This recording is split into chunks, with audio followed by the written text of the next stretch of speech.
Hey everybody, and thank you for joining us for the How to Audit Your CRM webinar. I'm coming to you from Fredericksburg, Texas on vacation. So sorry that I couldn't do this live. I do not have reliable internet, so this is a pre-recorded webinar. If you have Q&A, please drop it into the chat or the Q&A panel, and Heather, who is moderating this, will get those and either hopefully the webinar will answer them or we will get a response to you after this goes live tomorrow. A few logistics items for those who do not know me. I'm Courtney Kearney, founder and owner of C Kearney Consulting. Thank you so much for spending the next 30-ish minutes with me. I am going to be talking about best practices today on auditing your CRM. If you don't have a CRM, that's okay. This can be used for guidance when you do get one. So the first thing when you are auditing your CRM, whether you've had it for 60 days, whether you've had it for 6 years, checking in with your why. Why did you get it? Why do you need a CRM? Making sure that you are in line with that is important.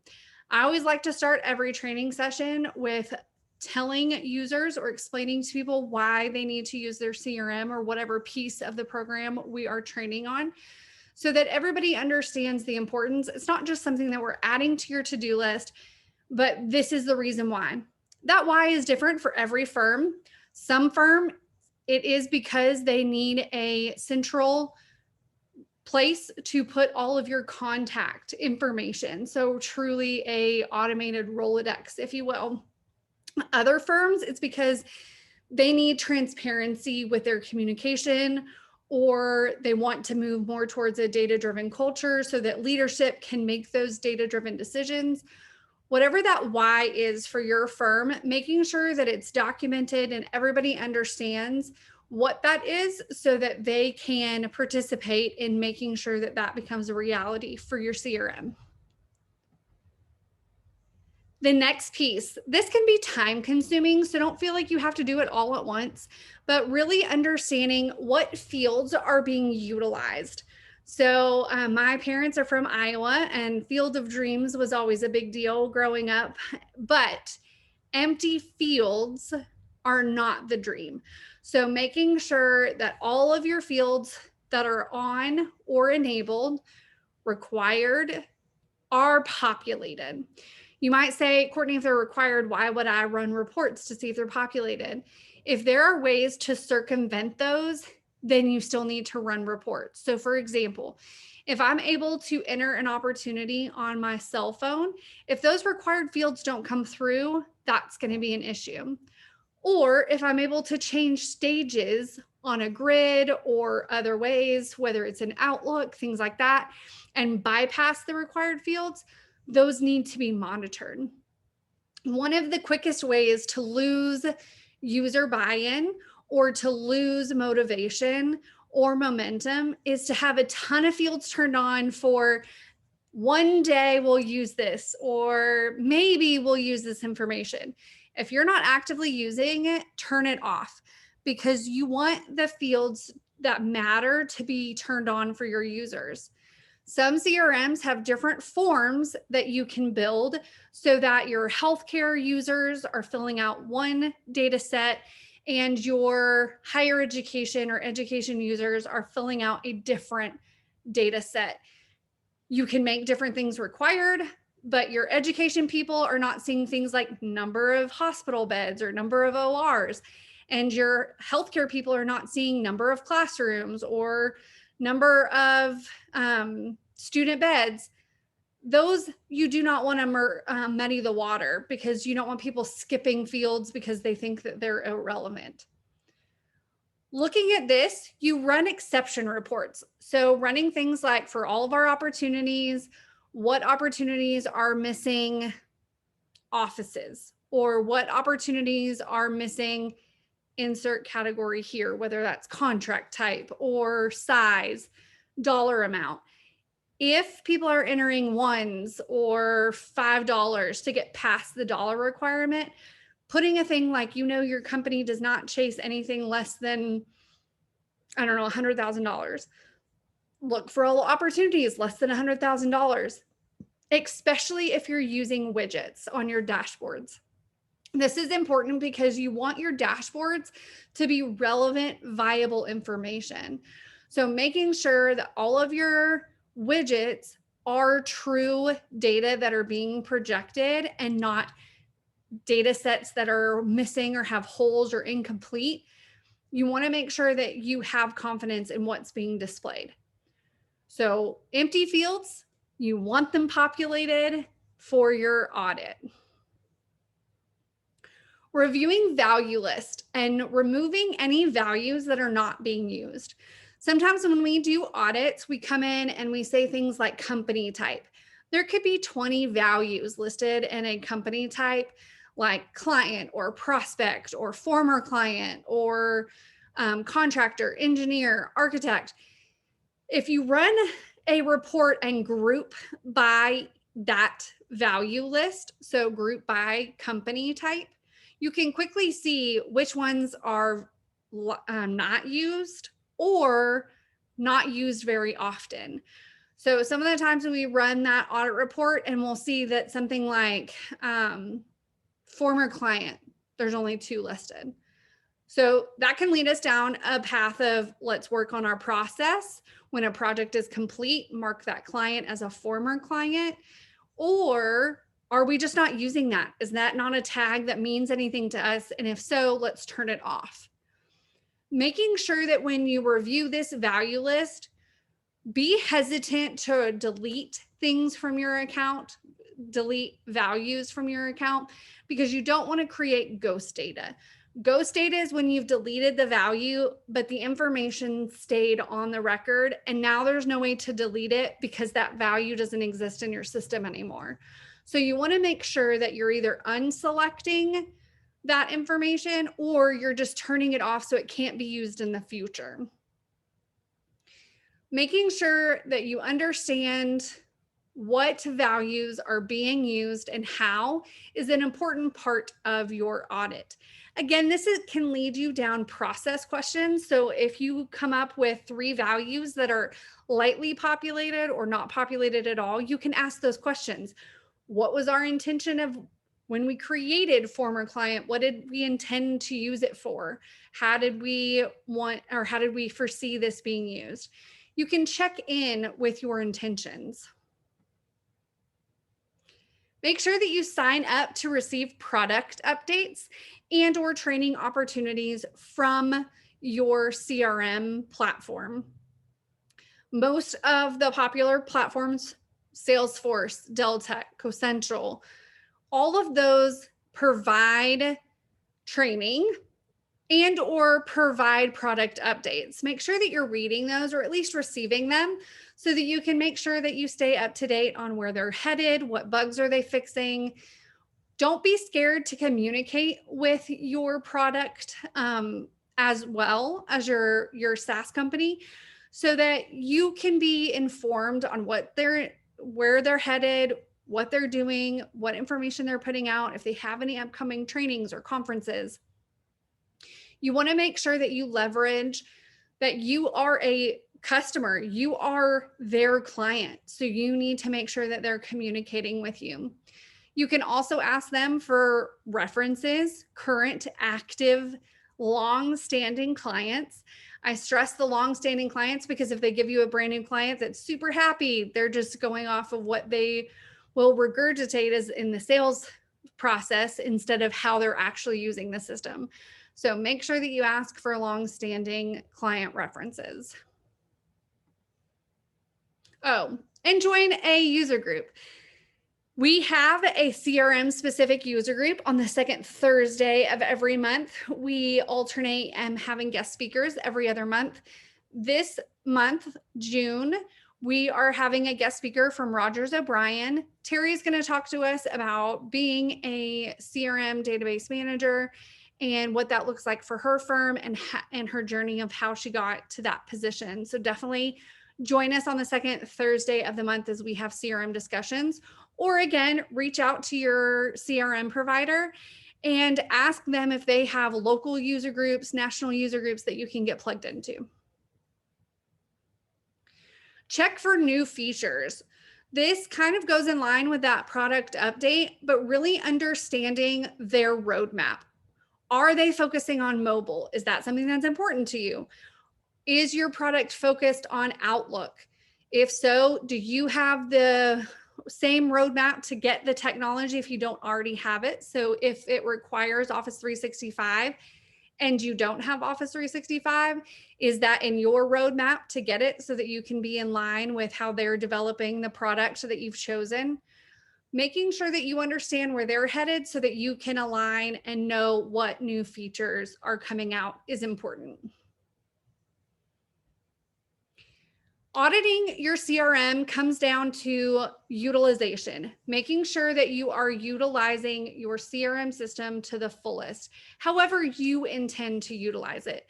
Again, one company, a full utilization would be managing the contact and company information alone.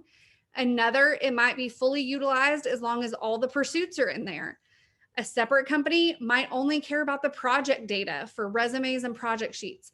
Making sure that you understand what fully utilizing it means for your firm. Once you understand that, starting with user logins, do the right people have login information to your CRM and are they using it? You don't want to be paying for licenses that no one's using. You also want to make sure that your users are signing in often. Automations, whether it's workflow notifications, being emails, things that pop up within the system, or set actions. If a dollar field here gets filled in, then select this in the value list. If these fields get populated, do this calculation. Those types of automations really help you utilize the system to its fullest. Understanding your integrations and auditing those, what information flows where, starting from the prospect. Is that being tracked in accounting? Is that being tracked in a project management software? In Outlook, where is that information? How is it being handled? And then when you win the project, all the way through accounting and operations, back to business development so you can continue to win work from that client. Making sure that all those pieces are integrated.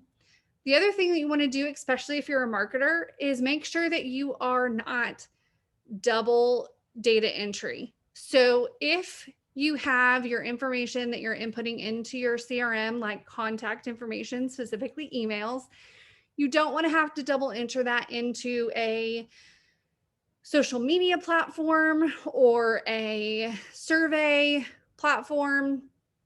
An email campaign tool like Survey or MailChimp or SurveyMonkey. So utilizing integrations, API plugin plays like Zapier, Happier with a Z, Zapier, or things like Workato, Workato. Heather can drop those links into the chat. Really looking at those APIs. For a certain level of user, they're free, or you can pay to push more information. But that which has been typed should never be typed again, as my good friend Julie likes to say. So making sure that you're utilizing all of your integration tools. And then all the features. Maybe your why that we talked about at the very beginning was pursuit information, pursuit data. Maybe now it isn't pursuit data alone, and we want to enter into that project data, or we want to track our companies and contacts. Looking at all the features, even if it wasn't what you set out to do initially. And then running those audit reports, looking for missing or incomplete data is an important part of auditing your CRM. Another piece of the audit report, excuse me, are duplicate records. You want to make sure that your data integrity stays intact so that your users will continue to use the system. Auditing this on a regular basis, at least once a quarter, is important so that you can make sure that everybody that's moving around the industry is where they should be, that it's up to date. In order to do this, the best way to make sure that this happens is when you do an audit, make sure that every contact has an owner. So that way, when you go to do your audit, you can break up your contacts, and then all the employees that own that contact can review it.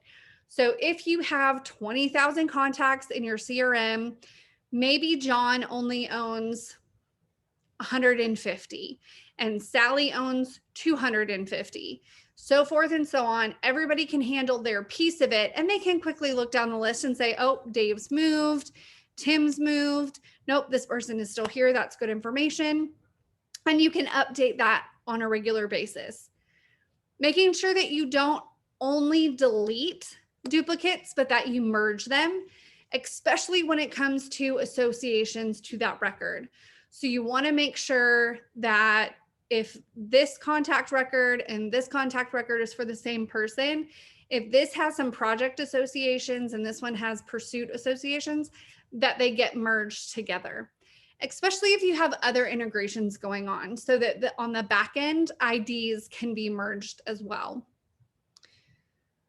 I always say distrust and verify. So when you are merging, taking screenshots of each of those records so that you know for sure that no data was lost when merging.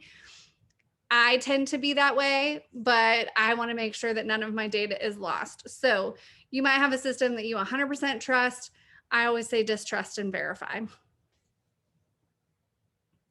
So in review, look and check in when you're auditing your CRM with your why. Why did you get it? Why do you have it? Why do you intend to continue to use it? Do a field review for each record type, looking at your unused or underutilized fields and turning them off. Some people overlook your contact information. Some systems come with things like pager. Please turn that off. Or things like your assistant email, assistant phone number. If most of your user or most of your contacts don't have assistants, then turn it off. Looking at your value list and making sure that all the values are being used. Sign up to receive product updates or trainings. Check in and make sure that the new features and the roadmap of your CRM platform are in line with your roadmap of how you intend to use the software. Checking for utilization and using those audit reports. This is a great start to auditing your CRM. We have some upcoming events. June 10th, like I mentioned, is our CRM user group call featuring Terry with Rogers O'Brien. June 15th, I'm going to be presenting at the Uninet CoCentral Champions Conference. There's going to be some great sessions. So if you are using CoCentral as your CRM, be sure to sign up for that. June 29th, we're going to be diving into how to audit your CoCentral account. That's taking this discussion further and looking at how to audit CoCentral specifically. And then July 13th is our next free webinar for CRM and Go, No Go. So if you have a CRM and you have a go, no go process, how do you marry the two? If you don't have a go, no go process and you want to learn about others that do, or things that we've interacted with clients for go, no go, then definitely plan to attend that. I also want to let you know that we have a service to help you audit your CRM. So if this was overwhelming or leaves you feeling like you have no idea where to go from here, hopefully that's not the case, but if it is, please reach out. We absolutely are here to help in any and every way possible. Thank you so much, and please feel free to drop in the chat window if you have any questions. Feel free to give us feedback and other topics that you want to hear in the future as we are starting to work on the next 6 months of webinars. So be sure to fill out the survey that will pop up when this webinar ends.